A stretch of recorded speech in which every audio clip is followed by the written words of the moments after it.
Hey guys, it's your brother Tim here, and today I wanted to share a kind of exercise activity that I've been playing with recently. I kind of played with it years ago, but I never quite went as deep as I'm starting to get with it now. And it came from kind of Paul Chek, highlighted to me years ago in his book Eat, Move and Be Healthy, that if people often have injuries, you take them back to their baby stages, crawling, etc., to test their weaknesses there and to strengthen them through those stages, because to become a child that walks, first we crawl, and before we crawl we wriggle. Basically we roll around on our front and on our back in prone and supine positions, and when a baby first starts to walk, it's got the strength to walk, it's just the balance, it's a new position, but the muscles that it has are all built from crawling and from lying down.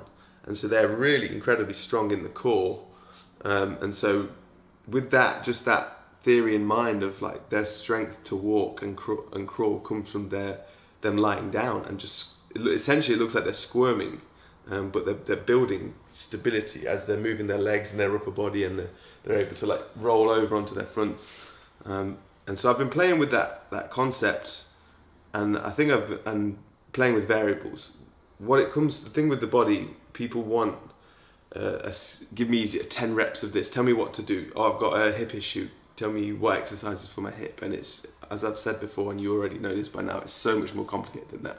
And I explained to Peter the other day, if you're ironing a shirt, do you just do 10 reps of the iron, like up and down, or do you look where the wrinkle is and you go and iron over the wrinkles? You find the wrinkles and you iron over the wrinkles. So with our body, it's the same thing. So I can give you principles and variables to play with, and then you have to find the wrinkles in your body to work it out. And so we'll just get into it. I call it like newborn play or baby conditioning, because it's conditioning to be a baby. And we all want to run before we walk, but before we walk we have to be able to crawl.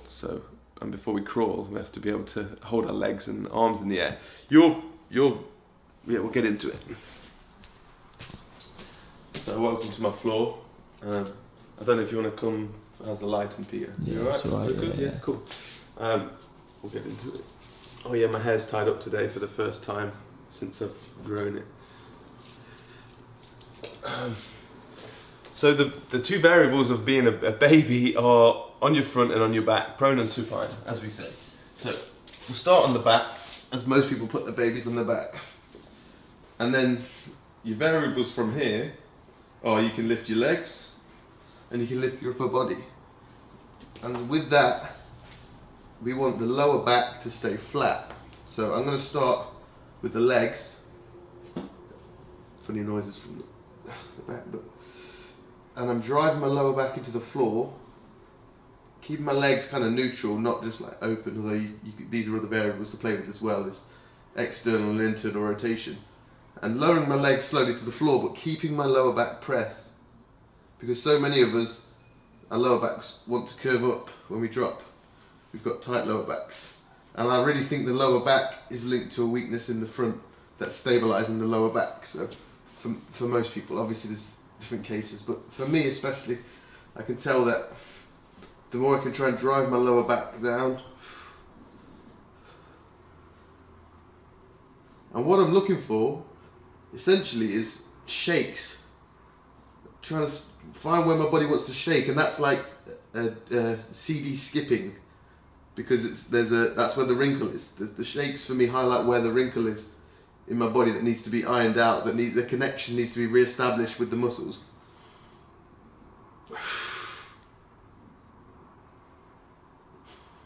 And even you can feel emotional as well as you're doing this. I have little mini cry fits.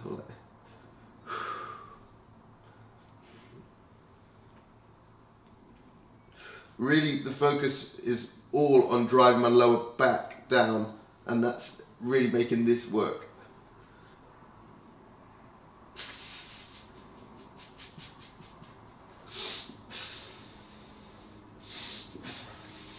There's things called dead bugs that people do where they're like this, keeping the lower back down. So that's the mainstream way to do it, but it's all about exploring with your body.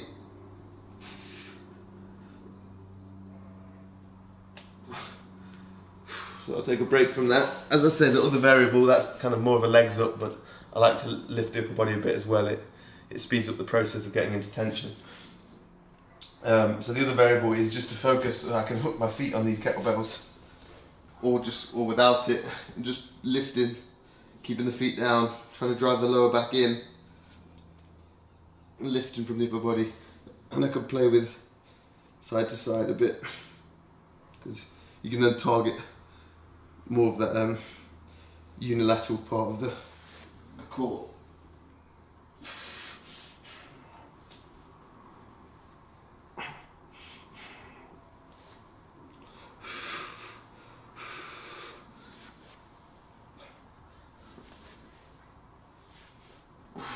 Whoa.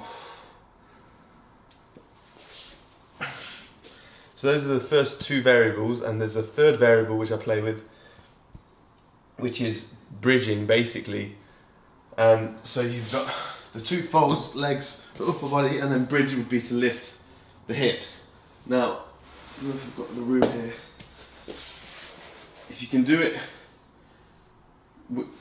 we all want to run, but we need our lower body and upper body to be really connected. Now this forces them to work to be connected because we're bridging, and the straighter you can have your body while you do it, if you're able to do that and work in that position, I really feel like it makes you a lot stronger, vertical, upright, because you can do it horizontally. So heels driving down, lift the hips, and trying to kind of tuck the pelvis a bit so I'm not just sagging, I'm trying to be neutral here.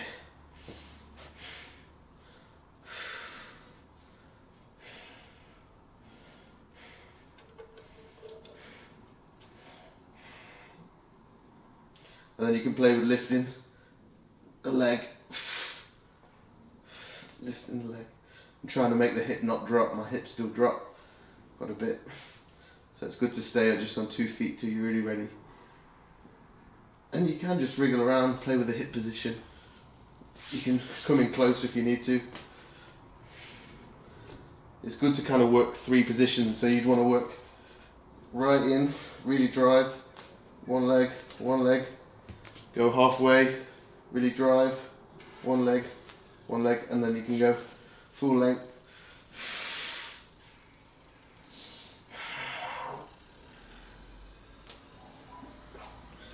Really drive. Okay. And you could do this warm up, you could do this exercise, you could do this when you wake up. If you're laying down, you know, it can't be too hard and you can push it as far as you want. So that's the back position. Now we're going to go into the belly on the front. And I'm just giving you the variables and concepts to play with basically. So this one's a little different because I like your breathing under pressure, and so for me this one gets way more emotional and quicker. But baby position on the belly, we've got the 2 variables: the lift the upper body, lift the lower body, lift both. You know, so I really try and get my belly evenly weighted, so I can feel the ribs and I can feel the hips, and the weights evenly distributed between them. I'm not overly on the ribs. I'm not overly on the hips. And then breathing into the stomach, and kind of like there's like a hover, I don't know why I think of hovercraft, but hovercraft, like your stomach, you breathe into your stomach, kind of makes your ribs and hips hover. So all the pressure's on the soft part of the stomach and not on the bones. And then trying to lift the legs a bit, lift the upper body.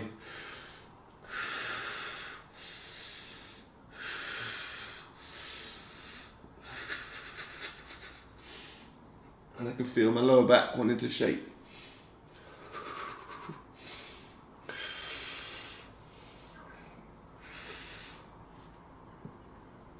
And we'll go legs down, upper body up.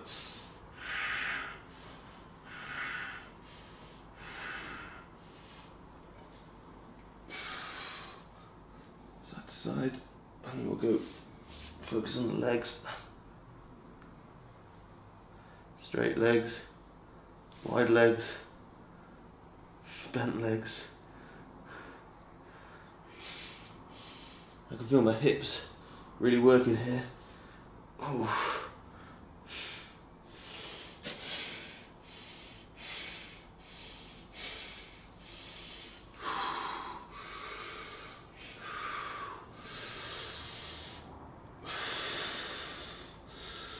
This really does feel like such a good lower back workout, and it's what all babies do, right?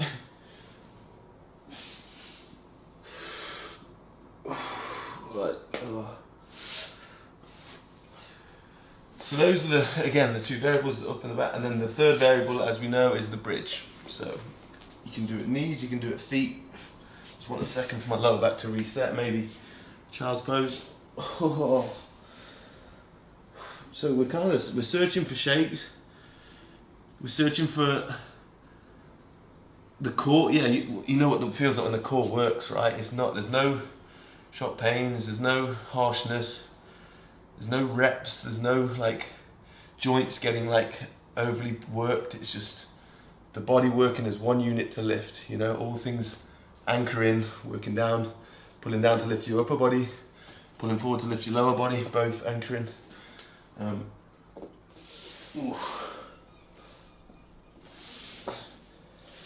Such a nice wake up. So then we'll go to bridge. We'll start with knees, chest down, trying to tuck the pelvis so we're keeping this lower back neutral. And knees can drive in to the floor, and then you can lift one leg. And again, you can play with, it will put you can stay in the middle, it can put you onto one shoulder. When baby crawls, there's one side shortening, one side's lengthening, so, you know, when you're crawling like this, it comes from them here, hip driving. So we're up on the knees, knee driving into the floor, lower back flat.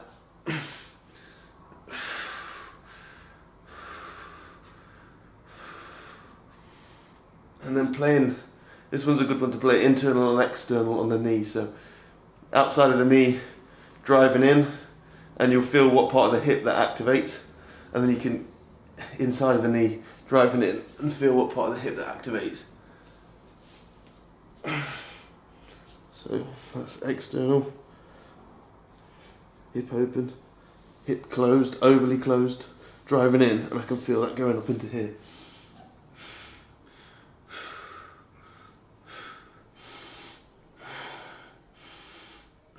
Trying to belly breathe when where possible and where you're thinking about it.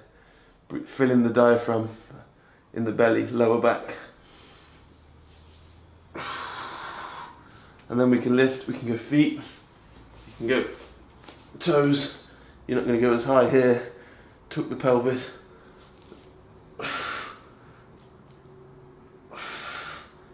External, internal. Internal, external.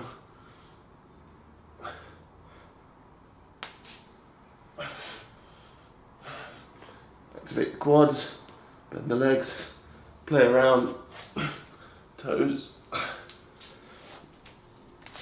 So I'm kind of rushing through it just to show you, but I just want to give you the principles and the variables so you can go and explore with your body.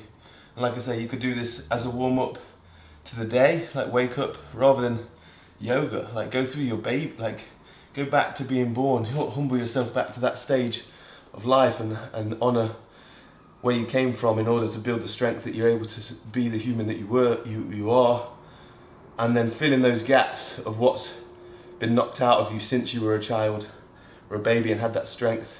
Things have come along, habits have changed, but reset, take that chance to reset and do the baby play, the baby conditioning.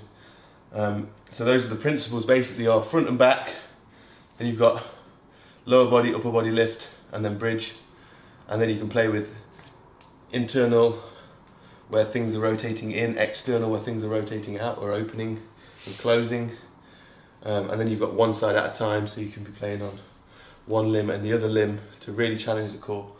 And if you want to go one step further while we're there, and we've got this, because people do Pilates is just one step above this, but I think this is something that most humans could benefit from. because you know, you'll have your feet up and you'll be doing planks. But with a plank, there's so many variables from the foot to the elbow of joints that are in the way, and if you've got a weakness in a joint or a compensation pattern that comes in to make your plank happen, then your body will just do that. It will find the easiest way. But when we go straight to the baby, we remove a lot of the joints that could have the compensation patterns, and we work from the core out. I think that's one of the key points with this, is that a lot of the problems with knees, ankles, shoulders, elbows comes from something in the spine, a weakness there, and it branches out. So if we can strengthen the core, start in the middle bit, then everything will start to, and that gets stronger. It will benefit everything along the way, and then that might help you to solve the other niggles and issues along the way. So from there, the third one that I was going to say is on the side. And so you've got side plank like this, but beyond that is this internal, the adductors is gripping up. So the bottom foot is gripping up. If you've got something to set up to do this,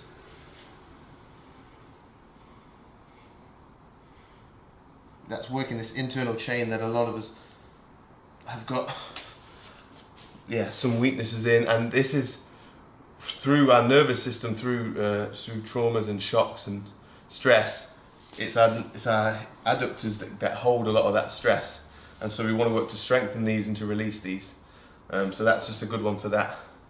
You can, to take it to the next level, is with all the back stuff we're doing here, you can take it to the elbows, and it's more Pilates, like I say, lifting, knees bent, lifting, and that really starts to set my hamstrings and my posterior chain going.